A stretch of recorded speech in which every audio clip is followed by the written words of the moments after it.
ദേഹരക്ഷകൾ അത് നമുക്ക് ഫലം തരുമോ? അത് നമ്മൾ വാങ്ങിച്ച് ഉപയോഗിക്കുന്നുണ്ട് എന്തെങ്കിലും ഗുണമുണ്ടോ? ഒരുപാട് പേരുടെ ചോദ്യമാണ്. ശരിക്കു പറഞ്ഞാൽ സകലതിലും നമ്മുടെ ഇന്ന് ചുറ്റിനും കിട്ടുന്ന സകല സാധനങ്ങളിലും നല്ലതുണ്ട് ചീത്തയുണ്ട്.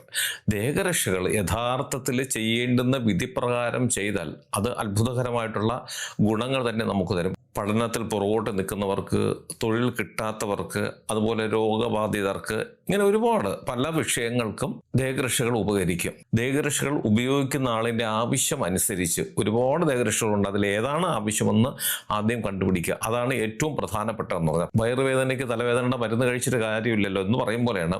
അപ്പം പഠനത്തിൽ മുന്നോട്ട് നിൽക്കുന്നതിന് ഏത് ദേഹരക്ഷയാണ് അത് മനസ്സിലാക്കി ചെയ്യുന്ന ആൾക്കാരുടെ അടുത്ത് പോയി അത് കൃത്യമായി ചെയ്തു വാങ്ങിക്കുക. കുറഞ്ഞത് 21 ദിവസത്തെ 21 നേരത്തെ പൂജയെങ്കിലും ആ തകിടിൽ കൊടുത്തതിന് ശേഷം മാത്രമേ അത് ഉപയോഗിക്കുവാനും പാടുള്ളൂ. അതുപോലെ തന്നെ വെള്ളി തകിടിലാണെങ്കിൽ 12 വർഷവും, ചെമ്പ് തകിടിലാണെങ്കിൽ 1 വർഷവും, സ്വർണത്തിലാണെങ്കിൽ ആയുഷ്കാലം മൊത്തം നമുക്കത് ഉപകാരപ്പെടുകയും ചെയ്യും. പക്ഷേ ചെയ്യേണ്ടുന്ന വിധം അത് ചെയ്തില്ല എന്നുണ്ടെങ്കിൽ അതിന് യാതൊരു വിലയുമില്ല.